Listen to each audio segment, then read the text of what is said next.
ফিলিস্তিনের মধ্যে যেই অবস্থাটা হয়েছে, আসলে বলতে গেলে যারা এই দৃশ্যগুলো মিডিয়ার মাধ্যমে দেখতে পান, আসলে যত কঠিন হৃদয়ের মানুষ হন না কেন, আপনার চোখ থেকে 100% পানি পড়বেই। একবার শুধু একটু টিভি সেটের সামনে বসেন অথবা মোবাইলের সামনে বসেন, ফিলিস্তিন লিখে সার্চ দেন তাদের উপর কেমন অত্যাচার হচ্ছে। আমি গতকালকে রাত 12টার সময় ঘুমিয়েছি, শুধু ওই ভিডিওগুলো বেছে বেছে আমি দেখেছি। একটা ভিডিওর মধ্যে দেখলাম একজন মা, 2টা বাচ্চা, পিঠের মধ্যে কয়েকটা ব্যাগ আছে, সামনে একটা ব্যাগ, 2টা বাচ্চা, ছোট্ট ছোট্ট বাচ্চা, সম্ভবত খুব যদি বেশি হয় 4 থেকে 5 বছর, সর্বোচ্চ 6 বছর হবে, হাঁটতে পারছে না। এই সন্তানদেরকে নিয়ে এই মা পিছনে ব্যাগ, 2টা বাচ্চাকে নিয়ে এরকম টেনে নিয়ে যাচ্ছেন। বাচ্চাদের পেটের মধ্যে এত ক্ষুধা, ওই সমস্ত বাচ্চারা হাঁটতে পারছে না। মা যখন টেনে নিয়ে যাচ্ছে, বাচ্চাদের এই পাটা মাটির সঙ্গে ছেঁচড়িয়ে চলে যাচ্ছে। এত কঠিন অবস্থা। যখন একটা করে বোমা ফেলা হচ্ছে তাদের উপরে, কে কার জান নিয়ে পালিয়ে যাবে? সবাই তো, প্রত্যেকটা মানুষ আমরা নিজের জানকে ভালোবাসি। যখন পিছন থেকে বোমা ফেলানো হয়, মায়েরা ছোট্ট ছোট্ট সন্তানদেরকে নিয়ে দৌড়ায়, নিজেই তো দৌড়াইতে পারে না, মহিলাদের দৌড় এমনিতেই আসতে হয়। তারপরে 2টা বাচ্চা কিনে যখন কোনো মা এইরকমভাবে দৌড়ায়, সাথে ব্যাগ আছে, কিছু খাবারও প্রয়োজন হয়, এই সমস্ত দৃশ্যগুলো আসলে সহ্য হয় না। এরপরে দেখলাম একটা সন্তানকে, আমাদের দেশের মধ্যে বৃষ্টি হয়, শুধু পানি হয়, কিন্তু ওই দেশের বৃষ্টির মধ্যে তুষার বৃষ্টি হয়, সেই বৃষ্টির সাথে বরফের মতো বরফ পড়ে। একজন মাকে দেখলাম, মা একবার ছোট্ট সন্তানের পা এরকম মালিশ করে দেয়, তার মানে শীতকে হয়ে যাচ্ছে। সন্তান এই বরফের এই তীব্র শীত সহ্য করতে না পেরে এক সন্তান যখন শীতকে লেগে যায়, এরপর আরেক সন্তানের পা এরকম মেসেজ করে দেয়, আবার আরেক সন্তানের কাছে যায়। একটা মা কয়জন সন্তানের কাছে যাবে?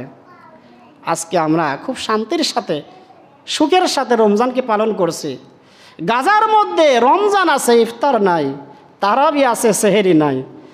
আর আমরা বাংলাদেশে যারা বসবাস করছি, কত সুখ, কত শান্তি, তারাবি পড়ছি, রমজানের রোজা পালন করছি, কেউ আমাদের বাধা দিচ্ছে না। আর নিজের দেশে বসবাস করবে, তারা সঠিকভাবে নামাজ পড়তে পারছে না, ইফতার করতে গিয়ে শত শত সন্তানদেরকে হত্যা করা হয়েছে। আর আজকে বিশ্বের মুসলমানরা তাকিয়ে তাকিয়ে সেগুলো দেখছে। এজন্য কাবা শরীফের একজন প্রসিদ্ধ ইমাম ইয়াসির আল দুসারি তিনি বলেছেন, আপনারা শুধু সারা বিশ্বের মুসলমান দোয়া করেন, দোয়া দিয়েই যদি সমস্ত সমস্যার সমাধান হতো, তাহলে আল্লাহ রাসূল বদরের প্রান্তরে যুদ্ধ করতে যাইতেন না, উহুদের ময়দানে যুদ্ধ করতেন না, খন্দকের ময়দানে যুদ্ধ করতেন না, মুতার প্রান্তরে মুসলমানদের যুদ্ধ করা লাগতো না, হুনাইনের প্রান্তরে মুসলমানদের যুদ্ধ করা লাগতো না। আল্লাহ রাসূল দোয়া করলেই তো মুসলমানরা বিজয় লাভ করত। কেন আল্লাহ রাসূল যুদ্ধ করলেন? কেন আল্লাহ রাসূল জিহাদ করলেন? এজন্য আমরা তো ফিলিস্তিনে গিয়ে যুদ্ধ করতে পারবো না। এই মিডিয়ার সামনে যদি আমরা এই বক্তব্যগুলো দেই, সারা বিশ্বের মধ্যে এই বক্তব্যগুলো ছড়িয়ে যাবে। এটা হচ্ছে আমাদের ইমানই দায়িত্ব। এজন্য আল্লাহ তাআলা সূরা তাওবার 73 নম্বর আয়াতের মধ্যে আল্লাহ রাসূলকে বলছেন, ইয়া আইয়ুহান নাবিয়্যু জাহিদুল কুফারা ওয়াল মুনাফিকিনা ওয়াগলুজ আলাইহিম ওয়া মাওয়াহুম জাহান্নাম ওয়া বিসাল মাসির। হে নবী, আপনি কাফের এবং মুনাফিকদের সাথে যুদ্ধ করুন এবং তাদের প্রতি কঠোর হন। ওয়াহুম জাহান্নাম, আর তাদের জায়গা হলো জাহান্নাম, ওয়া বিসাল মাসির, আর সেটা কতই না নিকৃষ্টতম জায়গা। এজন্য আল্লাহর রাসূলকে আল্লাহ তাআলা নিজেই আদেশ করেছেন, কাফের এবং মুনাফিক যারা, তাদের বিরুদ্ধে আপনি যুদ্ধ করেন, জিহাদ করেন এবং তাদের প্রতি দয়া দেখাবেন না, কঠোর হন। এজন্য আমরা আসুন, শুধু দোয়া নয়, আল্লাহর কাছে এটাও প্রার্থনা করব যে আল্লাহ, যেখানে যেখানে মিছিল মিটিং যদি আমাদেরকে ডাকা হয়, আমরা এই কাজটা করব। আজকে পাবনা থেকে মিছিল হবে, আমাদের যাদের সামর্থ্য হয় আমরা পাবনাতে যাওয়ার জন্য চেষ্টা করব। আর যাদের সামর্থ্য না হয় আমরা কি করব? এইখান থেকে অন্তত দোয়াটা করব। আর আল্লাহর কাছে আমরা সবাই জানি, রোজাদারের দোয়া কখনো বিফলে যায় না। রোজাদার ব্যক্তি যারা, অবশ্যই আল্লাহ তাআলা ওই রোজাদার ব্যক্তিদের দোয়া কবুল করে নেন। কিন্তু দেখেন আজকে আমরা কোটি কোটি মুসলমান তাদের জন্য দোয়া করছি, সেই দোয়াগুলো কবুল হচ্ছে না। কিসের জন্য? যা আমাদের এই দেহের মধ্যে ভেজাল আছে, এই ভেজাল থাকার কারণে এই দোয়াগুলো আল্লাহ তাআলা কবুল করছেন না। এজন্য আমরা দোয়া অবশ্যই করব, পাশাপাশি আমাদের এলাকার মধ্যে, শহরের মধ্যে যেখানে এই মিছিলের জন্য আমাদেরকে আহ্বান করা হোক না কেন, আমরা যাওয়ার জন্য চেষ্টা করব। হতে পারে একজন ফিলিস্তিনি ছোট্ট শিশু একটা কথা বলেছিলেন, ও বিশ্ববাসীরা, আমাদেরকে মেরে ফেলা হচ্ছে, মেরে ফেলুক, আমাদের কোনো আফসোস নাই, আমরা মরে যেতে চাই, জান্নাতে যেতে চাই।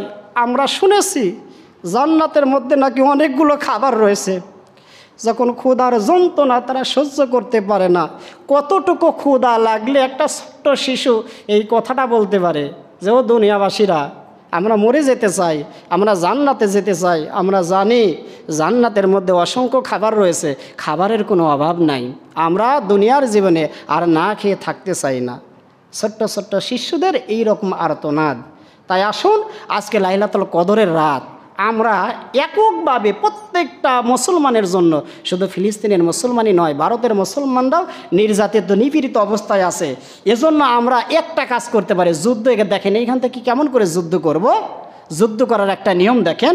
আমরা এখানে কয়েকটি প্রোডাক্ট রয়েছে যেইগুলো ইসরায়েল এবং আমেরিকা, ভারতের প্রোডাক্ট। এই প্রোডাক্টগুলো আমরা এই বছর ঈদের মধ্যে কেনা বাদ দেব। কেননা মুরব্বীরা বলেন, যারা জ্ঞানী মানুষ, কোনো ধনী ব্যক্তিকে যদি লাঞ্ছিত অপমানিত করতে চাও তাহলে তার সম্পদকে কিনে নাও, সে অটোমেটিকলি নিচের দিকে চলে আসবে। তাহলে আমরা যদি অর্থনৈতিককে ধ্বংস করে দিতে পারি, তাদের টাকাগুলোকে ধ্বংস করে দিতে পারি, তাহলে ইসরায়েল এমনিতেই পঙ্গু হয়ে যাবে। যে প্রোডাক্টগুলো রয়েছে, লাইফবয় সাবান আপনারা কিনবেন না, হুইল সাবান, রিন ডিটারজেন্ট পাউডার, পন্ডস সোনো, ইউনিলিভার কোম্পানির যতগুলো পণ্য রয়েছে, কেএফসি কোম্পানির যতগুলো পণ্য রয়েছে, নেসকফের যা কিছু আছে, পেপসি, কোকা কোলা, স্প্রাইট, অ্যাকোয়াফিয়ানা পানির বোতল, এরপরে নেসলে কোম্পানির যতগুলো প্রোডাক্ট রয়েছে, এইগুলো যদি আমরা কিনা বাদ দেই তাহলে কিন্তু তারা অর্থনৈতিকভাবে পঙ্গু হয়ে যাবে, আর তারা কিন্তু উঠে দাঁড়াতে পারবে না। অথচ আমরা এইগুলো কি করি, একটু ভালো মানের, এই জন্য আমরা বেশি বেশি করে ব্যবহার করি।